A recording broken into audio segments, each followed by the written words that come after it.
जो सुमिरत सिद्धि होई गणनायक करिबर बदन करहु अनुग्रह सोई बुद्धि राशि शुभ गुण सदना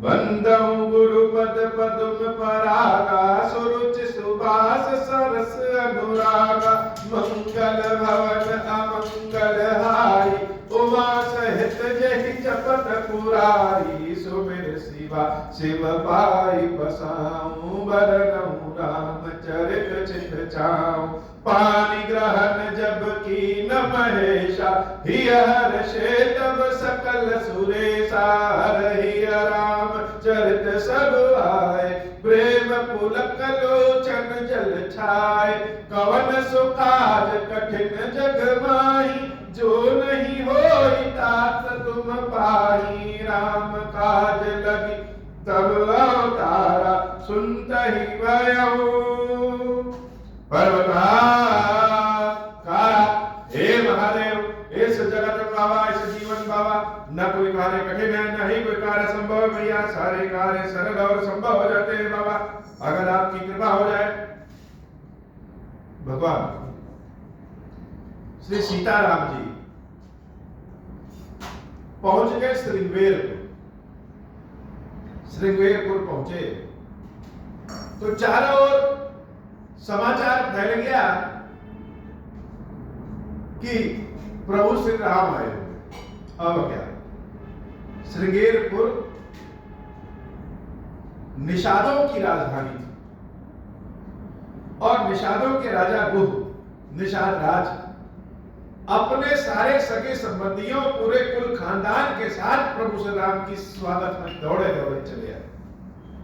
बड़ी प्रसन्नता हुई प्रभु श्री राम को देख के, लेकिन जब राम को देखे और उनके वेशभूषा को देखे तो निषाद राज जी के मन में कुछ दुविधा उत्पन्न हो गया कि अयोध्यापति प्रभु श्री राम इस वेशभूषा में, लेकिन संकोच वश कुछ नहीं। प्रभु श्री राम से विनती किया कि हे प्रभु जब आप आ ही गए हैं तो हमारे नगर आवास में प्रवेश करिए चलिए। तो राम जी ने अपने मित्र निषाद राज जी को अपने पास बिठाया और निषाद राज से कहा हे निषाद मेरे पिता ने हमको 14 वर्ष के लिए वनवास की आज्ञा दी और वनवास कैसे, ऐसा नहीं कि वन में चले गए और वहां महल बनवा के रह रहे। राजा दशरथ के पास किसी चीज की कमी नहीं है। आज की स्थिति में अगर वनवास जाना होता तो बढ़िया सा जंगल में फर्स्ट क्लास का महल बनता, सारी सुख सुविधा रहती और आराम से वहां पे निवास करता। लेकिन प्रभु श्री राम के साथ ऐसा नहीं। राम जी को जो वनवास हुआ था कैसा, वह तपस्वियों के वेश में, सिर्फ वेश नहीं, जीवन साधना भी तपस्वी की तरह हो, खान पान भी तपस्वी की तरह हो और 14 वर्ष तक वह नगर में प्रवेश नहीं कर सकते। निषाद राज जी ने जब यह सुना तो अपने सिर को पीटा, बड़े दुखित हो गए, लेकिन प्रभु के सामने अपने दुख को व्यक्त नहीं कर सकते। तो एक अशोक के पेड़ के नीचे भगवान को स्थान दिया और वहीं पे सीताराम जी की व्यवस्था हुई। प्रभु वहीं पे विराजे, दोना भर भर के कंद मूल फल फूल जल सारे जंगली इसलिए कि वो जंगल में रहते हैं, लेकिन स्वभाव व्यवहार उनका तो नगर वासियों से भी ज्यादा अच्छा है। भगवान की भरपूर सेवा की। कुछ लोगों ने कहा कि इतने सुंदर राजकुमार जंगल क्यों आए, तो वहीं कुछ ने कहा कि यह हमारी किस्मत के नाते आए हैं, अगर यह आते नहीं तो हमारे इन आंखों को इनका दर्शन कैसे होगा। कंदमूल फल भोजन करने के बाद सीताराम जी कुश के आसनी पे वहीं पे शयन करते हैं।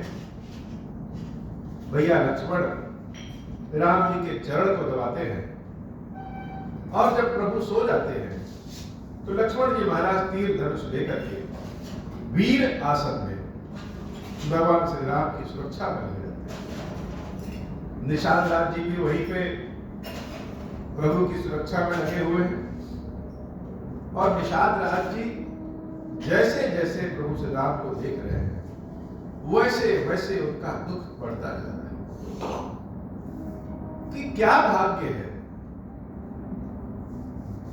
जो सफेद दूध की तरह सफेद चद्दरों पे सोता हो, मखमली गद्दों पे सोता हो, राजमहल में सोता हो, उसको आज विधाता ने कुश का आसन दिया है, पत्तों का आसन दिया है और वह पेड़ के नीचे सो रहा है। यह कैसी विधाता की अपनी मर्जी। बहुत दुखी हुए जैसे जैसे राम को देखते, सीता को देखते, निषाद राज जी का दुख बढ़ता गया। भैया लक्ष्मण ने निषाद राज जी को बहुत समझाया और कहा कोई किसी को न दुख दे सकता है न सुख दे सकता। हे निषाद राज, यह राम लीला अवश्य मनुष्य अवश्य है, लेकिन यह तो परम ब्रह्म है और हम लोग के भाग्य अच्छे हैं कि सेवा में इनकी सेवा करने का मौका मिला। रात बीती, प्रभु सुबह उठे और नित्य क्रिया करने के बाद सुमंत्र जी महाराज ने एक बार फिर से समझाया कि हे प्रभु, दशरथ जी ने कहा था कि आप लौट आइए, जंगल तो देख लिए, चल चलिए। सीता जी से विनती किया कि लौट आइए, लेकिन सीताराम कहां कस्से बस हो गए हैं। जैसे जंगल में उनके सारे भक्त प्रभु को बुला रहे हो तो भगवान का मन तो भक्तों में लगा। प्रभु श्री राम ने आज्ञा दिया सुमंत जी महाराज को कि आप जाइए और पिताजी से हमारे कुशल क्षेम को बता दीजिएगा। सुमंत जी महाराज प्रभु श्री राम की आज्ञा को टाल नहीं सकते और न चाहते हुए भी वहां से जाने लगे। जब जाने लगे तो जब घोड़ों को हाका तो घोड़े भी हिलहिलाने लगे। उनकी भी इच्छा राम को छोड़ के जाने की नहीं हो रही। सुमंत जी महाराज कह रहे हैं कि हे प्रभु, जासु वियोग विकल पशु ऐसे, प्रजा मात पितु जी कैसे। तुम्हारे वियोग में जब इस पशु का यह हाल है तो अयोध्या की जनता और आपके माता पिता ये सब आपके वियोग में जिंदा कैसे रहेंगे। जाने की इच्छा नहीं है। प्रभु श्री राम ने फिर से विनती आग्रह किया कि आप लौट जाइए। बरबस राम सुमंत पठाए, सुर सर वीर आप उतर। सुमंत जी महाराज को वापस भेजने के बाद भगवान का अपने भक्तों को कल्याण देने का, भक्तों पे दुलार करने की जैसे अध्याय ही शुरू हो गया। सबसे पहले तो निषाद जी महाराज को अनुग्रहित किए, उसके बाद भगवान पहुंचे गंगा जी के किनारे और गंगा जी की जब किनारे पहुंचे तो जो प्रभु जिसका नाम ही भवसागर से पार लगा देता है वह भगवान बरबस ही गंगा जी के किनारे पहुंच करके एक नाव खड़ी थी, उस नाव को गुहार लगा रहे हैं, केवट को बुला रहे हैं। वैसे तो हर जगह लक्ष्मण जी महाराज बुलाते हैं, लेकिन यहाँ भगवान खुद ही बुला रहे हैं। यह कथा है भगवान और भक्त, ज्ञानी भगवान और अज्ञानी भक्त। यह कथा है केवट और प्रभु श्री राम के प्रेम की। यह कथा अनेक बार सुनी गई। जो रामचरितमानस की कथा समुची न सुना हो वह भी केवट प्रसंग जानता है, लेकिन केवट प्रसंग की महिमा जितनी भी कही जाए कम है।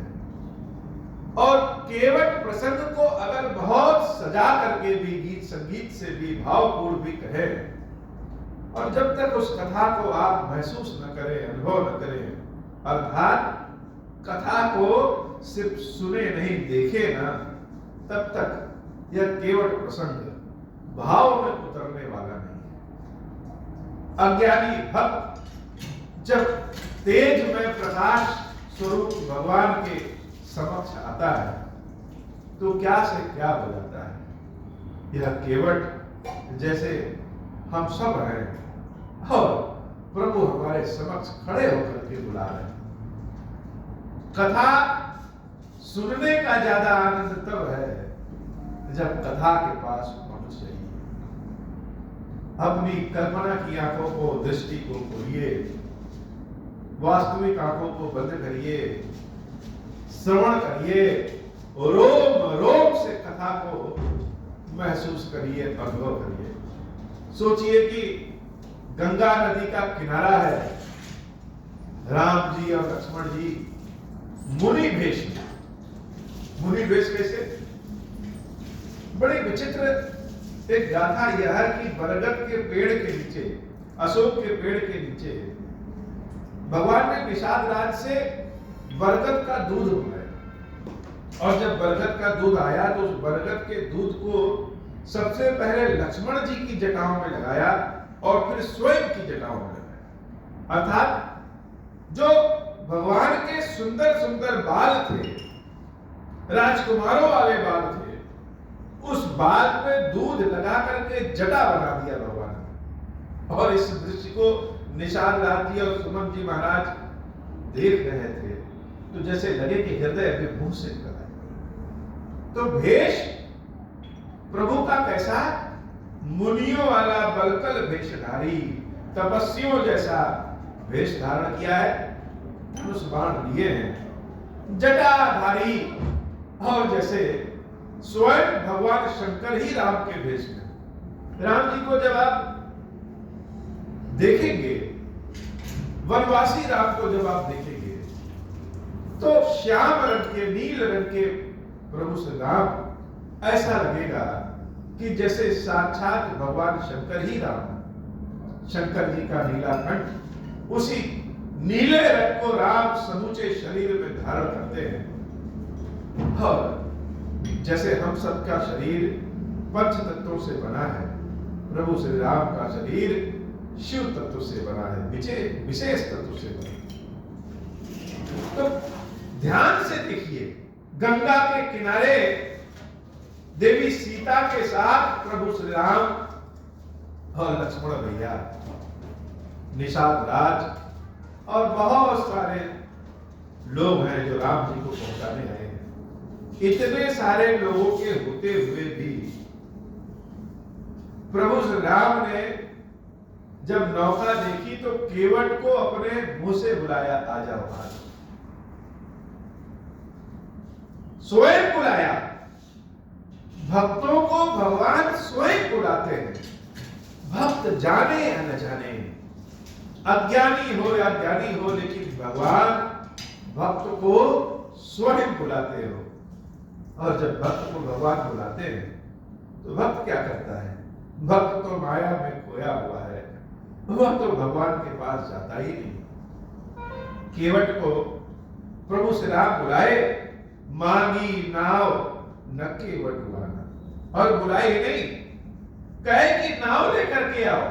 जैसे हम लोग किसी ऑटो वाले को बुलाते हैं, वैसे ही केवट से प्रभु श्री राम स्वयं कह रहे हैं। जो संपूर्ण ब्रह्मांड का स्वामी है, वह वेश बदल करके गंगा के किनारे है और वह अपने भक्त केवट को बुला रहा है।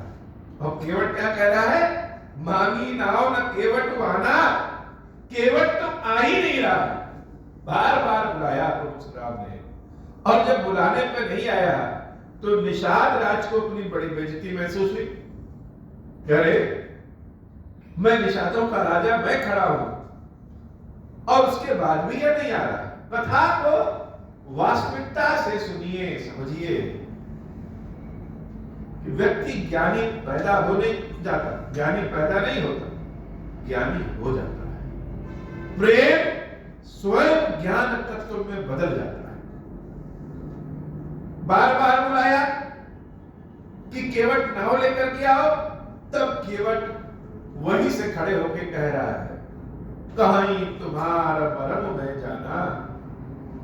अरे हम जानते हैं तुम कौन हो, वेश बदल के आए हो तो क्या सोच रहे हो हम पहचानेंगे नहीं?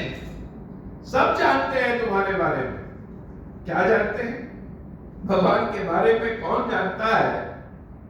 और एक अज्ञानी केवट कह रहा है कि हम तुम्हारे बारे में सब जानते हैं, वेश बदल के आए हो, मुनियों का वेश धारण कर लो, लेकिन तुम्हारी सच्चाई हमसे छिपी नहीं। सारे लोग हतप्रभ, सबके रोंगटे खड़े हो गए। अरे यह क्या बोल रहा है, क्या जानते हो? तो केवट में बड़े ही जिद्दी स्वभाव में, ठेठ स्वभाव में, प्रेम वाले स्वभाव में, प्रेम का ज्ञान कभी कभी हम सबको रहता ही नहीं। हम जानते ही नहीं है कि हमारे अंदर भीतर प्रेम है या हमें प्रेम हुआ है। ऐसे ही केवट भी नहीं जान पाया। अब केवट ने कहा, चरण कमल रज कहूं सब कहूं। अरे सब जानते हैं। क्या जानते हो? सबके मुंह से सुना है कि तुम्हारा पैर जो है वो बड़ा खोटा है, बड़ा खोटा तुम्हारा पैर है। तुम्हारे पैर में जो धूल लगी रहती है उसके बारे में सब कहते हैं। प्रभु मुस्कुरा रहे हैं और लक्ष्मण जी महाराज अपनी आंखें दिखा रहे हैं कि कह रहा है कि तुम्हारा पैर बड़ा खोटा है। क्या खोटा है? मानस करने मोर कछ पाए, कि यह पैर जो है यह निर्जीव चीजों को भी मनुष्य बना देता है। अर्थात पैर जो जादूगर है, पैर में जो धूल कण है वो जहां रखेंगे तो निर्जीव चीज भी सजीव बन जाती है। कैसे? केवट ने कहा, पता है जब तुम जंगल एक बार गए थे विश्वामित्र जी के साथ, तो एक पत्थर पर तुमने अपने पैरों को रखा और वह स्त्री बन गई। तो अगर तुम हमारे नाव पे पैर रखोगे, यह नाव भी कहीं स्त्री बन जाएगी तो हम क्या करेंगे? जीने का एक ही सहारा है यह नाव। इसी से लोगों को हम पार लगाते हैं और बदले में कुछ कमा लेते हैं। और यह नाव पे अगर तुम अपने पैरों को रख दोगे और अगर यह स्त्री बन जाएगी तो पहली बात तो यह कि उस स्त्री को हम लेके कहां जाएंगे? घर भी नहीं लेके जा सकते। और फिर उसके बाद हम किस चीज से खाएंगे, कमाएंगे? हमारा और हमारा पूरा परिवार ही तुम्हारे इस पांव के धूल के नाते समस्या में पड़ जाए। भगवान को लोग याद करते हैं कि हे प्रभु हमारी समस्या मिटा दो, लेकिन भक्त कह रहा है कि तुम्हारे पैर हमारी समस्या को बढ़ा देंगे। यह बड़ा ही आंतरिक प्रेम है, न जानने वाला न पूछने वाला प्रेम है। जैसे छोटा बच्चा कोई अपने से बड़े को, अपने माँ बाप को या अपने से चाचा चाची किसी को भी अपनी तोतली आवाज में कुछ भी कहता है कि हम जानते हैं कि तुम कौन हो, और तोतली आवाज में लड़ता है, तो उसके लड़ने का कोई बुरा नहीं मानता। वह तो उन बच्चों को और उकसाते हैं कि वो और बोले। ऐसे ही भक्त भगवान से कह रहा है कि जो तुम्हारा पैर है यह समस्या को बढ़ा देगा। सच में क्या? यह सच है कि भगवान बड़े मोहनी होते हैं। कोई व्यक्ति प्रभु के पास आता है और कहता है भगवान हमारी समस्या है, इसको दूर कर दीजिए, और कोई दूर कर नहीं पाता है। आप भी दूर कर सकते हैं और बदले में हम आपको खीर खिला देंगे, राम नाम चढ़ा देंगे, लड्डू खिला देंगे, और भगवान उसकी समस्या दूर कर देते हैं। लेकिन जब दूर कर देते हैं तो भगवान का मोहनी मंत्र एक है, मन को चुरा लेते हैं भगवान। भगवान कम चोर नहीं है, बहुत बड़े चोर है। कैसे? सामान नहीं चुराते, व्यक्ति को व्यक्ति से ही चुरा लेते हैं। और एक ऐसा मोहनी छवि भगवान की उस व्यक्ति के भीतर आ जाता है कि जो व्यक्ति संसार में मौज से आनंद पूर्वक टहलता रहता है, फिर उसके मन में इच्छा करने लगती है कि लाओ आज सोमवार है तो बाबा का दर्शन कराएं, आज त्रयोदशी है तो आज चतुर्दशी है तो आज दशहरा है, आज शिवरात्रि है। फिर मिलने के अनेक बहाने भगवान और भक्त के शुरू हो जाते हैं। और एक ऐसा समय आता है कि भगवान का वास मंदिर में तो रहता ही रहता है, भगवान का वास उस भक्त के हृदय में भी हो जाता है, भगवान का वास उस भक्त की आंखों में भी, सांसों में भी, आंखों में भी हो जाता है। और जो भक्त मौज पूर्वक संसार में घूमता है वह भगवान के चक्कर में पड़ के कहीं का नहीं रहे। यह व्यवहारिक ज्ञान है। किसी से जब प्रेम हो जाए तो उसके नाते, उस प्रेम के कारण सारा संसार वैरागी लगने लगता है। तो केवट कह रहा है कि तुम्हारे ये जो पैरों की स्थिति है ना, जो जादू है पैरों का, वो हम जानते हैं। नाव पे पैर रखोगे वो स्त्री बन जाएगी, तो क्या करें, कैसे करें? मान शुकर निमोरी कछ कहाई, छुअत शिला भई नारी सुहाई, पाहन तेन काट कठिनाई।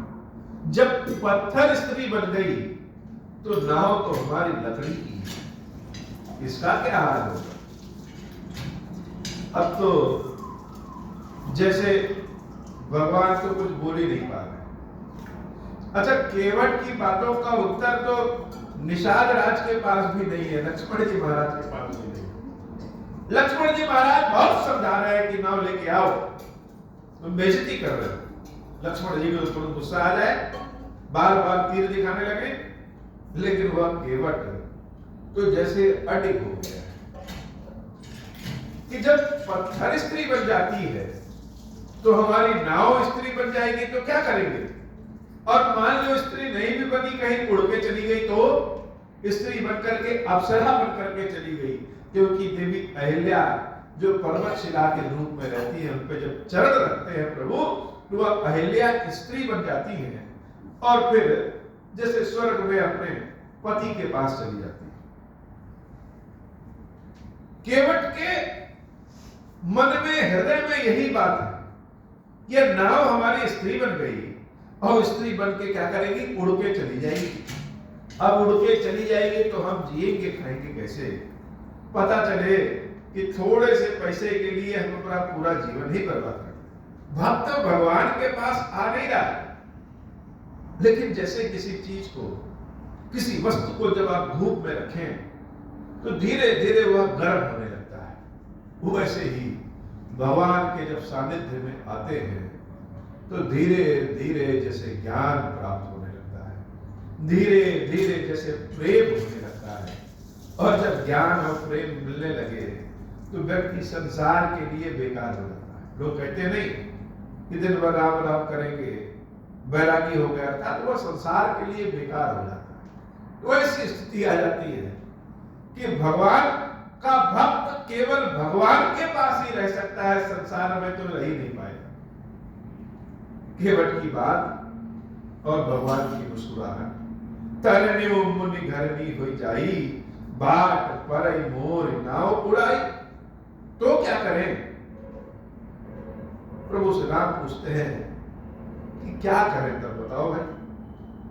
पार तो हमको जाना ही जाना है, यहां से वापस तो लौट नहीं सकते। सुमन जी महाराज भी रथ लेके चले गए हैं और गंगा जी को पार करके जाएंगे तभी हम वन पहुंच पाएंगे। तो क्या करें, कैसे जाएं? जैसे भगवान भक्तों से कहते हैं ना, भक्त चिल्लाता है कि प्रभु भव सागर से पार कराओ, भव सागर से पार कराओ, और भगवान कहेंगे तुम्हारे कर्म कैसे हैं, कर्म अच्छे हैं कि नहीं अच्छे हैं। आज भगवान का पाला भक्त से पड़ गया है। वो भी भक्त कैसा? एकदम भगवान की तरह ढीठ, सुन ही नहीं रहा। केवट कह रहा है यही प्रतिपालम सब परवारू, नहीं जानो कछु और कबारो। जैसे भगवान कहते हैं कि हमारी नीति, हमारा सिद्धांत है कि हम किसी के नहीं और सबके हैं। जो मुझको भसता है हम उसके हैं, अर्थात वह मेरे परिवार का है, उसकी चिंता प्रभु को। वैसे ही भक्त कह रहा है कि नाव हमारी जब स्त्री बना के उड़ा दोगे तो जो हमारा परिवार है वो कहां जाएगा? तुम तो जंगल चले आए हो, तुमको तो परिवार वालों ने जंगल में ढकेल दिया है, हम कहां जाएंगे? यही प्रतिपाल हम सब परिवारों इसी नाव से सबका पालन करते हैं और इसी नाव से कमा करके पूरे परिवार का भरण पोषण करते हैं, सबको इस सांसारिक जीवन से पार उतारते हैं। यही प्रतिपाल सब परिवारों नहीं जाना कछु और कबारू, और दूसरा काम भी नहीं जानते। अगर हमारी नाव चली गई तो हमको खेती करना नहीं आता है, ना धनुष बाण चलाने आता है, ना कोई और उद्योग व्यापार कर सकते हैं। हमको तो बस यही गंगा मैया के गोद में पैदा हुए हैं, इन्हीं के बालू पे खाते पीते सोते हैं और इन्हीं के जल से लोगों को जल पे पार कराते हैं नौका से, उसी से गुजर बसर चलता है, कोई और काम भी नहीं आता। तुम्हारे पास तो बहुत सारे काम हैं, हमारे पास कोई काम नहीं। इसलिए हम यह रिस्क नहीं ले सकते। भगवान विनती कर रहे हैं, अद्भुत समय कि भव सागर से जिसका नाम पार लगा देता है वह नदी पार करने के लिए केवट से विनती कर रहा है। लक्ष्मण जी महाराज बार बार तीर दिखा रहे हैं, लेकिन केवट लक्ष्मण जी की ओर देख ही नहीं रहा है। निषाद राज जी बार बार कह रहे हैं, अरे नाव ले आओ, नाव ले आओ, लेकिन केवट जैसे सुन ही नहीं रहा है। पद की बड़ी महिमा गाई गई है कि जिसका जो पद है उसकी बड़ी महिमा है। राजा का पद राजगद्दी पे बैठना हो सकता है, लेकिन किसान का जो पद है, द्वारपाल का जो पद है, सेवक का जो पद है, वह सेवक अगर अपनी सेवकाई पे आ जाए तो भगवान को भोजन के लिए भी ठिठुरना पड़ेगा। सेवक कह दे कि आज हम तुम्हारे लिए खीर बनाएंगे या बनाएंगे में तो खिलाएंगे नहीं, और भगवान कैसे खाएंगे? भगवान को खुद हाथ बढ़ा करके खा नहीं सकेंगे, भले उनके पास 10 हाथ हो, भले 4 हाथ हो, लेकिन भगवान अपने हाथ से खीर बढ़ा करके खा ले ऐसा हो नहीं पाएगा। कैसे खाएंगे? भक्त के ही हाथ से खाएंगे। तो भगवान अपने पद पे है और भक्त अपने पद पे है। भगवान कर्म का सिद्धांत बता सकते हैं और भक्त प्रेम और मन का सिद्धांत बता सकता है। तो प्रभु सिद्धांत के अजीब स्थिति, केवट को बार बार बुला रहे हैं और केवट आ नहीं रहा है। राम जी मुस्कुरा रहे हैं, लक्ष्मण जी समझा रहे हैं, डरा रहे हैं, धमका रहे हैं। निषाद राज अंत में विनती पे उतर आए, विनती कर रहे हैं, लेकिन केवट तो जैसे किसी की सुनी नहीं रहा। केवट तो केवल राम को देखना और सुनना चाहता है। प्रभु की बातों से जैसे केवट के अंदर ज्ञान उत्पन्न हो गया। किसी चीज को हम पहले देखते हैं तो सोचते उपयोगी नहीं है, लेकिन देखते देखते लगता है अरे इसी के लिए तो हमने जन्म लिया है। जैसे अचानक से ज्ञान हो जाता है, आधा जीवन बीत जाता है, अचानक से कोई ऐसा मंत्र मिल जाता है, कोई ऐसा मिल जाता है कि लगता है कि जीवन तो शायद इसी के लिए था। केवट की ओर जब प्रभु श्री राम ने बड़े प्रेम की दृष्टि से देखा तो केवट की दृष्टि भगवान की आंखों से गिरने के बाद सीधे चरण पे पड़ गई। भगवान के चरण पे जब केवट की दृष्टि पड़ी तो जैसे केवट को ज्ञान होने लगा हो। लोग कहते हैं ना कि भगवान ने कहा ऐसा करने, जैसे इस खीरेश्वर महादेव मंदिर में जो सेवा पूजा पद्धति जो भी होती है गलत सही पता नहीं, या खीरेश्वर महादेव जैसे भी आए, अन्य देवता जैसे भी आए, तो लोग पूछते कैसे आए, तो भगवान ने हमें बताया। तो क्या भगवान चिट्ठी लिखे या कानों में कहें तो भगवान की भाषा ऐसा होता है कि उसको आंखों से पढ़ने की आवश्यकता नहीं है, सीधे मन मस्तिष्क हृदय में सुनाई दे देता है, कान में भी नहीं सुनाई देता। ऐसे जैसे केवट को भगवान की बातें सुनाई देती। अब केवट से प्रभु से राम कहना चाहते हो कि हे केवट, ठीक से देखो। केवट ने जब प्रभु से राम को ठीक से देखा तो उसके मन में, हृदय में यह बात आ गई। क्या बात आई? प्रभु श्री राम ने पूछा कि अच्छा उपाय बताओ कैसे जाएं। तो केवट ने कहा, जाओ प्रभु पार अवसी गाचहूं, मोहि पद पदुम पखारन कहूं। ज्ञान भी भगवान की कृपा से होता है। भगवान जब तक जनाएंगे नहीं तब तक व्यक्ति भगवान को कहां पहचान पाएगा। माता नर्मदा के जल में अनेक शिवलिंग हैं, और जब भगवान खीरेश्वर महादेव जी ने जनाया कि मैं ही हूं जो तुम्हारा इंतजार लाखों हजारों वर्षों से कर रहा हूं, मैं ही हूं, तब जाकर के समझ में आया कि यही खीरेश्वर महादेव हैं जिनके लिए हम आए हैं और जो हमारे लिए यहाँ बैठे हैं, जो सारे संसार का भार उठाने वाले हैं।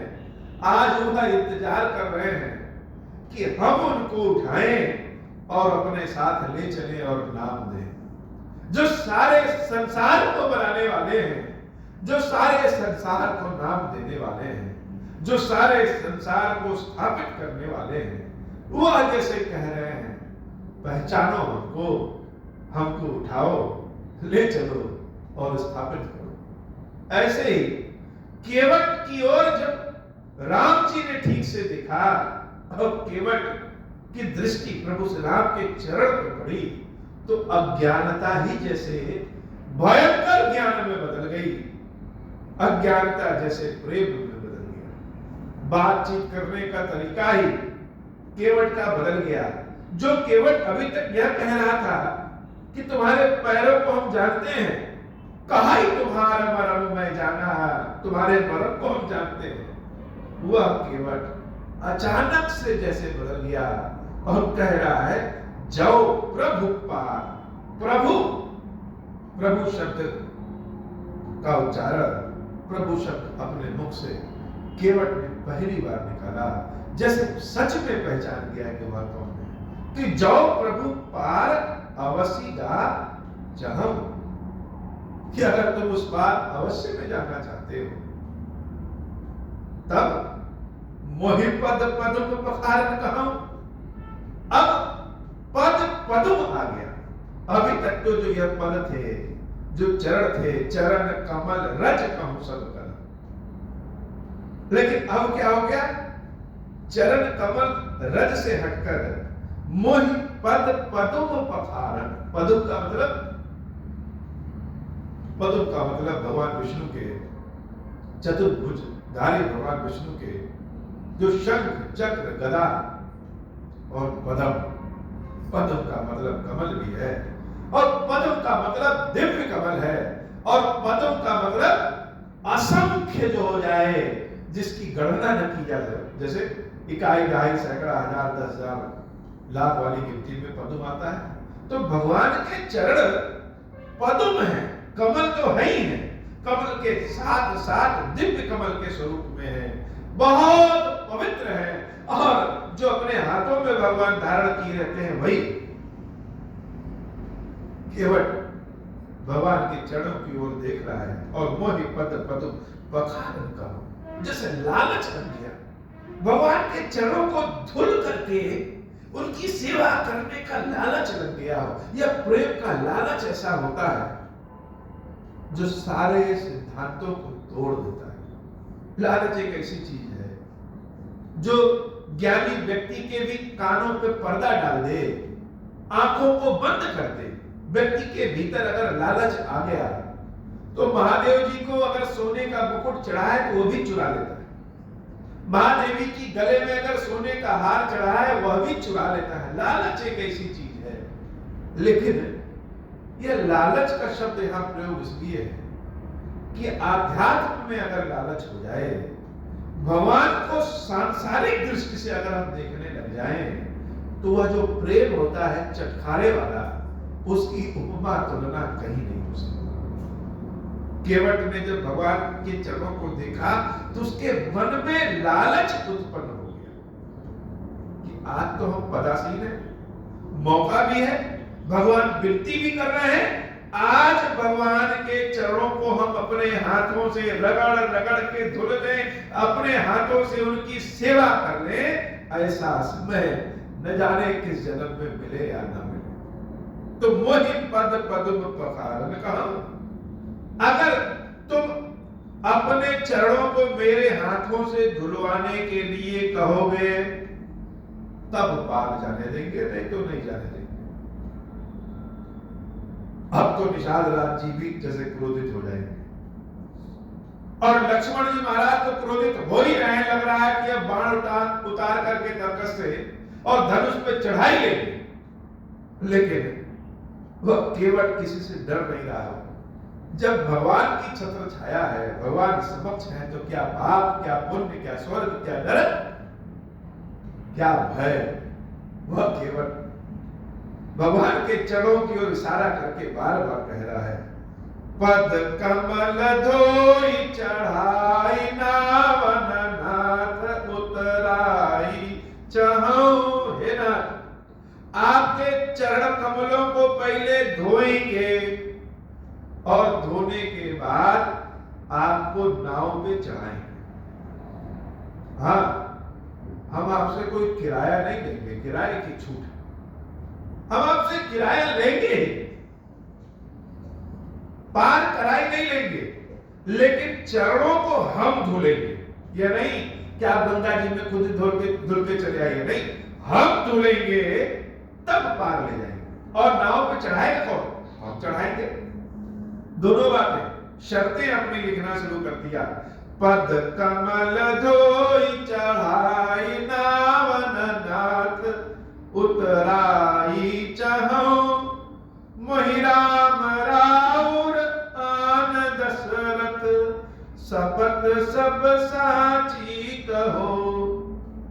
हे राम जी, मुझे आपकी दुहाई है, आपकी कसम है, दशरथ जी महाराज की सौगंध है, जिस राजा के राज्य में हम रहते हैं उनकी सौगंध है, उनकी शपथ खा करके कह रहे हैं, उतराई नहीं लेंगे, पैसा नहीं मांग रहे हैं आपसे, बस आपके चरण कमलों को धो करके ही चढ़ाएंगे। क्योंकि तुम तो जादूगर हो, हमारी नाव पे चढ़ोगे और अगर धूल कण लगे हुए हैं तो नाव हमारी स्त्री बन के उड़ जाएगी, इसलिए बिना धुले तो हम जाने नहीं देंगे। और दूसरे के धुलने पे विश्वास भरोसा नहीं है, जब हम अपने हाथ से रगड़ रगड़ के धुलेंगे तभी ले जाएंगे ऊपर, नाव पे चढ़ाएंगे। सारे लोग केवट की बातों को देख रहे हैं, सुन रहे हैं। देवता लोग भी आसमान में आ गए हैं कि यह तो नया चक्कर आ गया, यह केवट पार जाने नहीं दे रहा है। और जब तक प्रभु पार नहीं चले जाएंगे तब तक हम लोग की सांस अटकी है कि कहीं प्रभु वापस न लौट जाए। तो देवता लोग भी आसमान में खड़े कि अब क्या हो गया। अच्छा, राम जी सामने हैं तो केवट को कोई कुछ कह भी नहीं सकता। केवट फिर कह रहा है, बरु तीर मारहु लखन पै जब लगी न पाए पखारी हूं। ये लक्ष्मण जी हमको तीरों पे तीर मार दे, सारा तीर हम ही को मारते हैं, लेकिन हम तो नहीं जाएंगे और न जाने देंगे। कब जाने देंगे? जब अपने हाथों से तुम्हारे चरणों को धुलेंगे तभी उस पार जाने देंगे, नहीं तो जाने नहीं देंगे। सब लोग कह रहे हैं बड़ा मूर्ख है, यह तो ऐसा ढीठ बन गया है, न डर रहा है न समझ रहा है। लेकिन उनकी बातें तो भगवान समझ रहे हो, भगवान की मुस्कुराहट खत्म नहीं हो रही है। अब केवट की बात अपनी जगह अड़ी पड़ी है। क्या करें? तुलसीदास जी कथा लिखते लिखते कथा में पहुंच जाते हैं। तुलसीदास जी की एक विशेषता है कि जब वो श्री रामचरितमानस कथा लिख रहे हैं तो बहुत बार कथा लिखते लिखते वहीं पहुंच जाते हैं जहां पे सारा दृष्टांत हुआ है। कैसे पहुंच जाते हैं? ऐसे पहुंच जाते हैं, मैंने कहा ना, यह मन जो है बहुत तेज चलता है और मन की दृष्टि बड़ी दुर्लभ, बहुत अच्छी दृष्टि। आप सबको भी राम कथा सुनने का आनंद तभी मिलेगा जब कथा जहां है वहां पहुंच जाइए। कथा सिर्फ सुनना नहीं है, कथा देखना भी है। स्वयं को कथा से जोड़ लेना सीखिए। हम अगर केवट हैं किसी जन्म में, हो सकते हैं, क्यों नहीं हो सकते? जब साधारण व्यक्ति भी, लकड़हारा जैसा व्यक्ति भी केवट बन सकता है। सत्यनारायण भगवान की कथा में लिखा है जब एक से बढ़कर एक राजा भी दशरथ जी बन सकते हैं, तो हो सकता है हम किसी जन्म में केवट हो। तुलसीदास जी महाराज कथा लिखते लिखते केवट के पास पहुंच गए और कह रहे हैं, तब लगिन तुलसीदास नाथ कृपालु पारु उतारी है। तुलसीदास जैसे केवट की कान में कह रहे हैं, हाँ मत उतारना, मत उतारना, जब तक राम अपने हाथों से, तुम्हारे हाथों से अपने चरणों को न धुलवा ले, न उतारना। और क्या, जब राम जी के चरणों को तुम धुलोगे तो यह तुलसी दल है ना, ये तुलसीदास तुलसी दल के रूप में राम के चरणों में लिपट जाएगा। यह लालच है प्रेम का। किसी के बारे में बात करिए और बात करते करते मन वहीं चला जाए।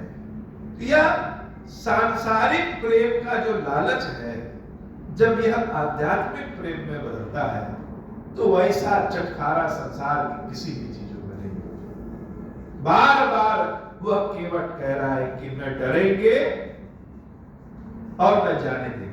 कोई हमको मार भी दे तो भी नहीं जाने देंगे। कब जाने देंगे? जब हे नाथ आप अपने चरणों को धुलवाएंगे हमारे हाथों से। सुनी केवट के बैन प्रेम लपेटी अटपटे। प्रभु श्री राम क्या कह रहे हैं? सुने हैं क्या? केवट का प्रेम। कैसा प्रेम? बैन प्रेम। यह बैन प्रेम क्या होता है? बैन प्रेम का मतलब जैसे हम जान नहीं रहे हैं कि हम कितना मीठा बोलते हैं या हम कितना कड़वा बोलते हैं, लेकिन सुनने वाले को उसकी बातें मीठी या कड़वी लग जाती है।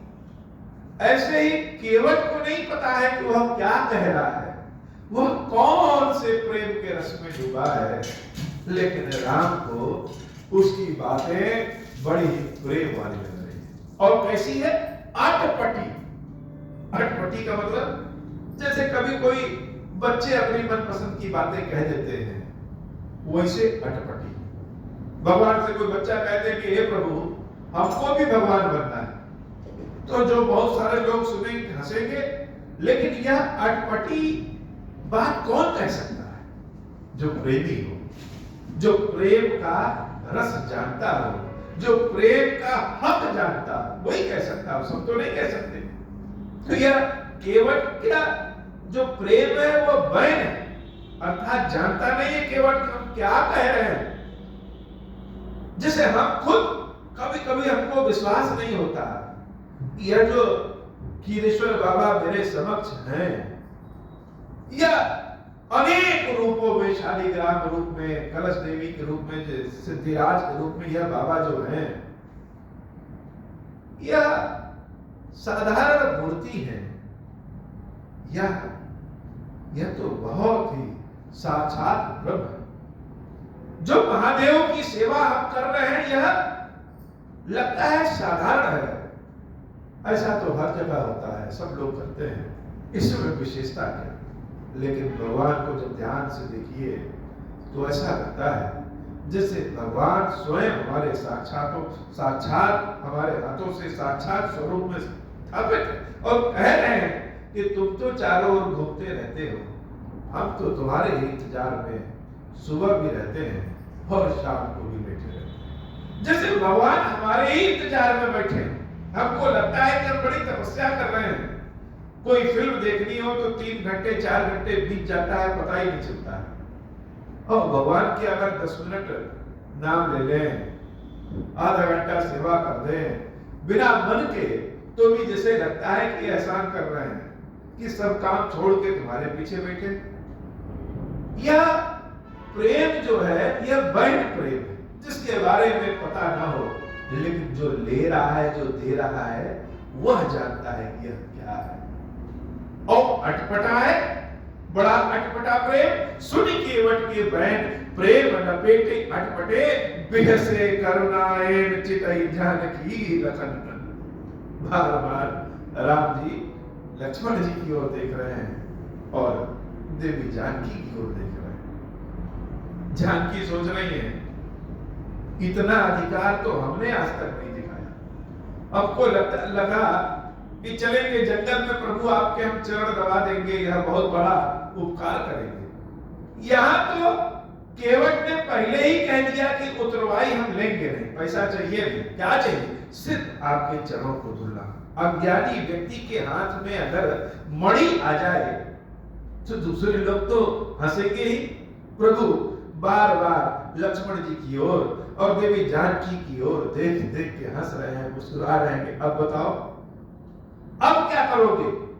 तुम्हारे तीर का प्रकोप भी यहां नहीं चल रहा है, तुम्हारी बातों को भी कोई नहीं मान रहा है। यह तो कह रहा है कि अपने चरण मेरे हाथों में दीजिए, और तुम लोग कह रहे थे कि प्रभु तुम्हारे चरणों की सेवा हम करेंगे, तो क्या करें, चरण दे दे। कृपा सिंधु बोले मुस्काई, सोई करो जहि तव नाव ना जाए। भगवान श्री राम मुस्कुरा के कह रहे हैं कि ठीक है भाई केवट, वही कर लो जिससे तुम्हारी नाव सुरक्षित रहे, जाए ना। अब तो हमको उस पार जाना ही जाना है, अब बिना तुम्हारी कृपा के तो हम जा ही नहीं पाएंगे। इसलिए अब जो तुम करना चाहते हो कर लो, हम तुम्हारे हवाले हैं, समर्पित हैं। लक्ष्मण जी और सीता जी को वह बात जैसे याद आ रही है। कहते हैं कि भगवान क्षीर सागर में जब शेष जी की सैया पे लेटे हुए थे, तो एक कछुआ कहीं से दौड़ता हुआ आ गया कि लाओ भगवान के चरणों को हम छू ले। तो जब भगवान के चरणों को छूने की ओर गया तो लक्ष्मी जी ने उसको हाथ से ढकेल दिया, तो जाओ। फिर सोचा ला पीछे की ओर से आए, तो शेषनाग जी ने फुफकार मार दिया। बार बार प्रयास करता, लेकिन बार बार श्री लक्ष्मी जी और शेषनाग जी भगवान के चरणों को छूने ही नहीं दे रहे। अब वही कछुआ इस जन्म में जैसे केवट हो गया है और उसने जिद पकड़ लिया है कि भगवान के चरणों को हम धुलेंगे, और लक्ष्मी जी और शेषनाग जी कुछ कर नहीं पा रहे। इस बात को जैसे राम जी याद दिलाना चाहते हैं और मुस्कुरा रहे हैं कि सबका समय आता है। अंत में लक्ष्मण जी की उपस्थिति में, श्री जानकी जी की उपस्थिति में, निषाद राज जी की उपस्थिति में भगवान को अपना समर्पण करना पड़ा, सरेंडर करना पड़ा। भगवान को अंत में भक्त के यहाँ समर्पित हो ही जाना पड़ता है, हो ही जाना पड़ता है। ये ओम श्री राम, ओम श्री राम, ओम श्री राम, ओम श्री राम का मंत्र सुनते सुनते सुनते सुनते अंत में महादेव जी को, विश्वनाथ जी को, क्षीरेश्वर महादेव जी के स्वरूप में समर्पित हो ही जाना पड़ा कि चलो भाई हम ही चल चलते हैं, जहां कहोगे वहीं चल चलेंगे। ऐसे प्रभु श्री राम ने कहा, कृपा सिंधु बोले मुस्काई, सोई करो जहि तव नाव न जाई। हे केवट, तुम वही कर लो जिससे तुम्हारी नाव बची रहे। क्या करोगे? अरे जल्दी से पानी ले आओ और मेरे पैर को धुल लो। एक चाहते हो ना, लो मेरे पैर आज से तुम्हारे ही हो गए हैं, जितना मर्जी करे, जब तक मर्जी करे, जैसे मर्जी करे वैसे धुल लो, सब तुम्हारा ही है। केवट ने जब यह बात सुनी कि भगवान श्री राम ने कहा है कि अपने चरणों को धुल लो, लेकिन लेट न करो। अब जैसे केवट मूर्ति बन गया, उसको अपनी बात पे, किस्मत पे विश्वास ही नहीं हो रहा। क्यों? पहले तो केवट अज्ञानी था, लेकिन भगवान का दर्शन होने के बाद केवट जान गया कि यह कौन है। पहले केवट नहीं जानता था कि यह स्वयं भगवान है, लेकिन भगवान ही जना देते हैं कि हम कौन हैं। वह केवट प्रभु की बातें जैसे सुध रहा है और खड़ा हो गया। बेग आनुजर भाई पखारू हो तो विलंब उतरा नहीं पाल। भगवान शंकर कहते हैं देवी जा सुनाम सुमीरत एक बारा उतरहि नर भव सिंधु अपारा सोई कृपालु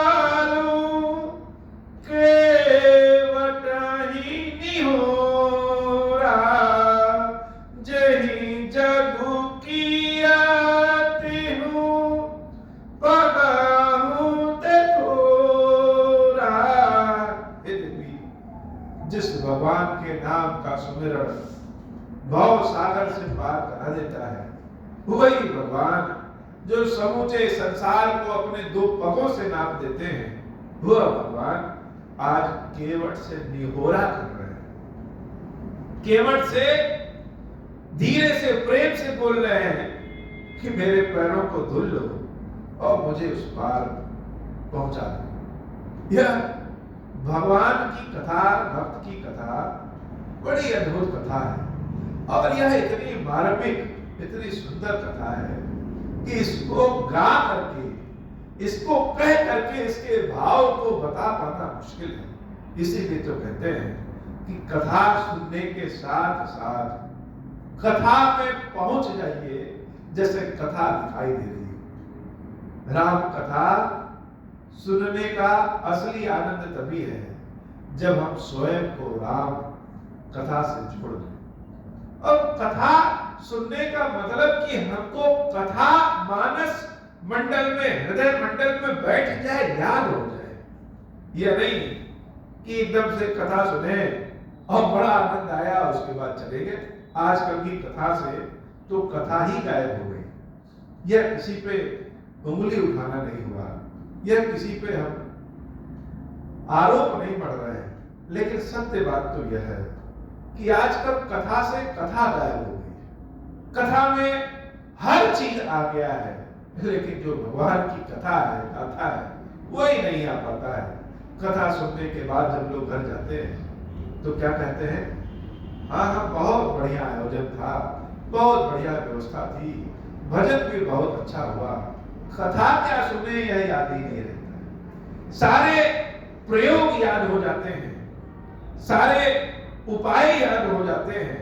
इलायची चढ़ाना है कि लौंग चढ़ाना है यह याद हो जाता है, लेकिन सीता और राम का आपसी प्रेम, केवट और राम का आपसी प्रेम, हनुमान और राम की गाथा, यह जैसे हम अनुभव महसूस ही नहीं कर पाते। इसलिए कथा सुनने का मतलब कि कथा हमारे अंतर मन में बैठ जाए, और बैठेगी तब जब हम ऑडियो और वीडियो अर्थात सुनना और देखना दोनों चालू करें। देखेंगे में से अपने मन मस्तिष्क की दृष्टि से, आंखों से। सोई कृपालु केवट ही नहीं हो रहा, जय जग किए देहु बहुते थोड़ा। जिस बलि को भी भगवान ने नाम दिया, वही भगवान आज स्वयं मनुष्य के रूप में निहोरा कर रहे हैं कि उस पार हमको पहुंचा। जिस पग से संपूर्ण संसार को नाप दिया, वही भगवान कह रहे हैं कि हाँ ठीक है, मेरे चरण धुल लो, लेकिन उस पार हमको लगवा दो। मंगल भवन अमंगल हारी, उमा सहित जहि जपत पुरारी। पद नख निरखि देव सरि हर्षि, सुनि प्रभु बचन मोह मति करषि। केवट राम रजाय सुपावा, पानी कठवता भरि लहि आवा। मंगल भवन अमंगल हारी, उमा सहित जहि जपत पुरारी। गंगा मैया भी सिहर गई। अरे यह केवट तो बड़ा बुद्धिमान निकला। केवट से भगवान निहोरा कर रहे हैं, उनकी बुद्धि भी, गंगा मैया की बुद्धि भी मोहित हो गई। यह क्या? अब तो गंगा मैया सोची कि चलो अच्छा है, केवट क्या करेगा, राम को गंगा जी में मेले में लाके खड़ा कर देगा और पैरों को उसी में अपने हाथों से रगड़ रगड़ धुल देगा। लेकिन केवट तो गंगा जी से भी ज्यादा बुद्धिमान है। केवट ने क्या किया? केवट ने एक कठौता लिया, एक बर्तन लाया और उसमें गंगा जी के जल को भर लिया और भगवान से कहा, आप उसी खड़े हो जाइए। सारे देवता लोग कह रहे, अरे ये क्या कर रहा है? भगवान तो जैसे अपने भक्त के बातों पे नाचने वाले हैं। भगवान कहे ठीक है, उस कठौता में भगवान खड़े हो जाते हैं। अच्छा, कठौता तो ऐसा है कि भगवान खड़े भी कैसे हो, उन्हीं के इतना जगह है, न जानकी जी को प्रवेश मिल रहा है न लक्ष्मण जी को। भगवान खड़े हो गए और भगवान कठौता में जब खड़े हो गए तो कठौता हिल डगमगा रहा है।